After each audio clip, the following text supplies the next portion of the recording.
Chelsea gives the pack of Wolves the blues as Maresca's fluid build-up and informed attackers turn up the heat on Wolves at home. We will discuss the tactics on the Moby Tactics show. Welcome.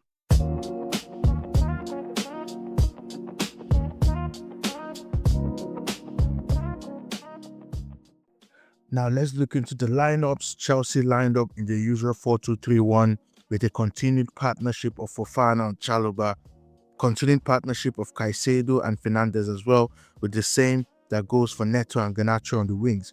Delap comes after a prolonged time of injury into the side, and Chelsea play Wolves with a strong side. Meanwhile, Wolves lined up in a 3 at the back, 3-4-3. Chelsea have struggled against 3 at the backs, 5 at the backs this season. Let's look at how Chelsea figured this out. We start with the press as it set the tone for the entire game for Chelsea. Chelsea pressed man-to-man as usual. This is how it looked. Garnacho pressed Bueno here, while Delap followed the central centre-back, Kretz, while Totti was also marked by Neto. So Chelsea tried to use a man-to-man press as they usually do against Wolves. Meanwhile, when Garnacho went to press Bueno, then Cucurella pushed up to his man as well, Trachua, then Bellegarde was also tracked by Enzo Fernandez. In this phase of play, Chelsea win the ball back. Now, that was how Chelsea looked off the ball, trying to collect the ball from Wolves whenever they had the ball. Now, this is how Chelsea looked in possession. Chelsea used the same formation and shape as against Liverpool, with a very fluid dynamic to it. A 2-3 with Fofana and Chalobah as the two centre-backs, then the two full-backs, Gusto and Cucurella, come inside, and Gusto was very fluid as well, but mostly played in the right half space with Neto out wide on the right, while Caicedo stayed central. Enzo also started in the left half space in attack, which was also very dynamic, and we will see how that happened during the game. But Joao Pedro also was the 10, playing in behind Delap and finding space, dropping deep to look for the ball and trying to make runs behind Delap as well. Cucurella's job in possession was just to be that placeholder to not make the midfield empty. A lot of the time, Caicedo has been the low midfielder this season. It looked like Cucurella was just there to assist him in the build-up, to give passing angles to players, and that way it was giving space for Enzo Fernandez to drop deep into the left-hand space in the back line to be able to receive the ball and to do a lot of things on the ball. Enzo Fernandez was fantastic. Drops deep, and he was spraying the ball everywhere, looking for passes in behind Wolves' defense. Garnacho was the recipient of most of those passes. Delap also received some of those passes, but Enzo really ran the game from dropping deep from the left-hand space to receive the ball. Enzo spots the run of Garnacho and puts that ball in behind Garnacho as well with an instinctive one-time pass. Just like that, Chelsea are in behind Wolves and can now create a dangerous opportunity against an unsettled defense. This was another example of Enzo making the same one-time pass in behind for Delap this time. And Delap and Garnacho were enjoying lots of these balls. We saw that against Spurs, and Garnacho made lots of those runs, especially when Chelsea won the ball back. And now Enzo keeps on doing it. And a passer and a runner, when they have that synergy between them, then you start to see a lot of runs from Garnacho, and you start to see a lot of instinctive passes from Enzo Fernandez because he is a passer, and when he sees someone making those runs, he passes it and he plays it without thinking. Now let's take a look at the tactics board. Bueno was charged with marking Fernandez. Enzo a lot of the time dropped deep, as we already explained, and Enzo did that, dragging Bueno with him. This created space, especially when he received the ball here like this. Then there was space for Garnacho to make these runs in behind Trachua like this. Delap also had the space to also make these runs here, and we saw a lot of these passes that we just showed. Then Enzo Fernandez makes these passes like this in behind the back line. Then Wolves have a problem because Garnacho is a machine when it comes to running behind, and that's what Chelsea did. That's how Chelsea were trying to break through Wolves, especially in that first half. It also happened in the second half, but once Chelsea scored that first goal, it was a lot easier. So Chelsea's shape was basically fluid, as Enzo Fernandez had the freedom of the park to try and find space, to get on the ball, to link up with his teammates as well, to try to get Wolves' defensive line to break. And it did a lot of the time because Enzo likes to play those one-time passes in behind. and we saw that again in this game.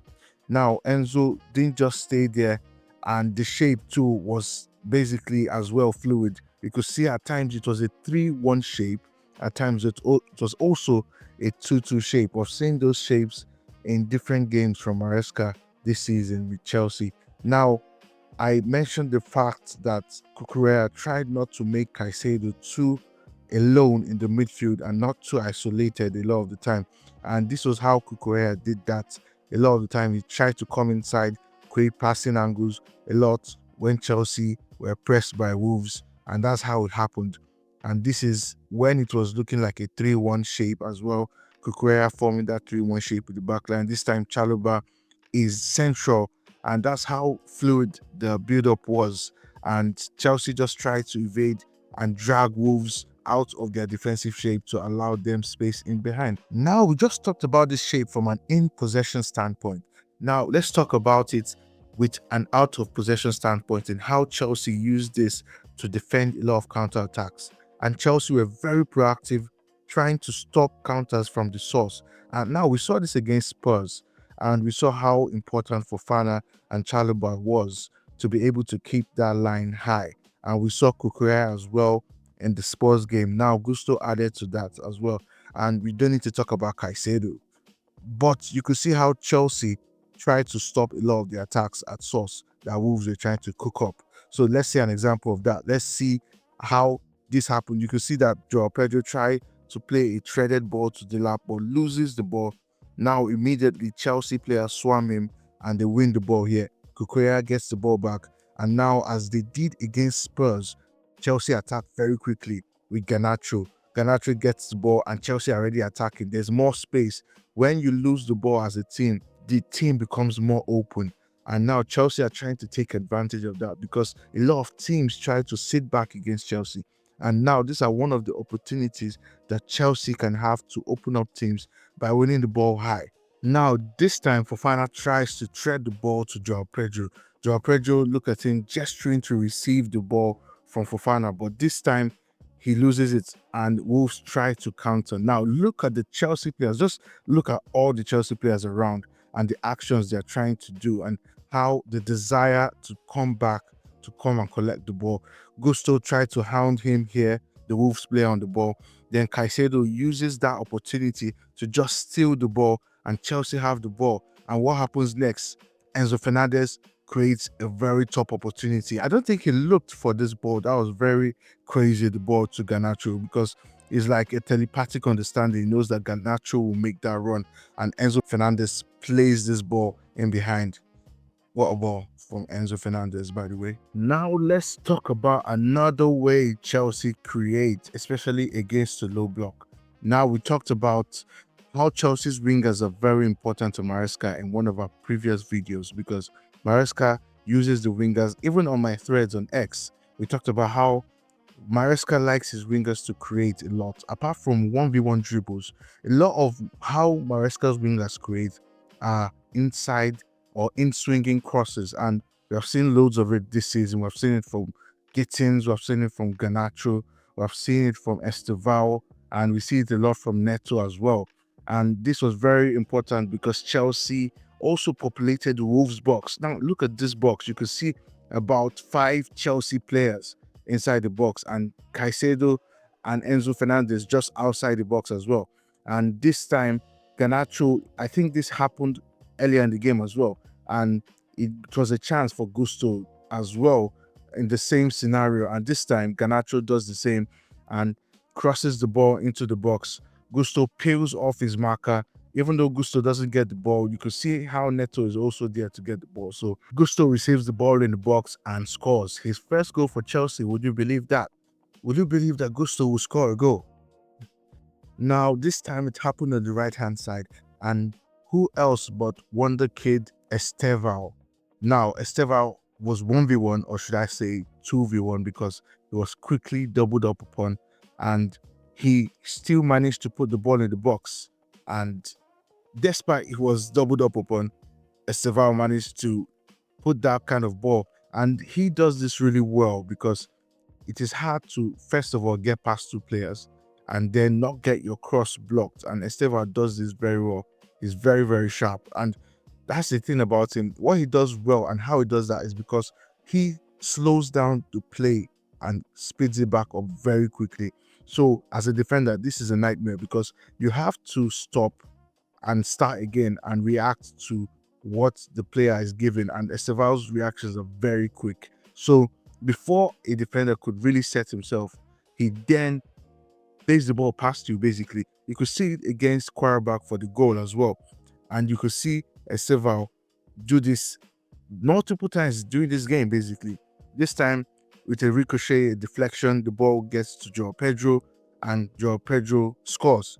Joao Pedro also, like I said, likes to hang behind, not just at the striker position, likes to hang and receive the ball, like basically at the penalty spot, comes to the ball late, reaches the box late, and plays the ball when he's free, doesn't need to grapple with players or defenders, and he puts the ball in the net. Now on Chelsea's last goal, Enzo Fernandez again, brilliant throughout the game, plays that ball to Garnacho, and we've probably not seen a counter-attack this fluid in a long time at Chelsea.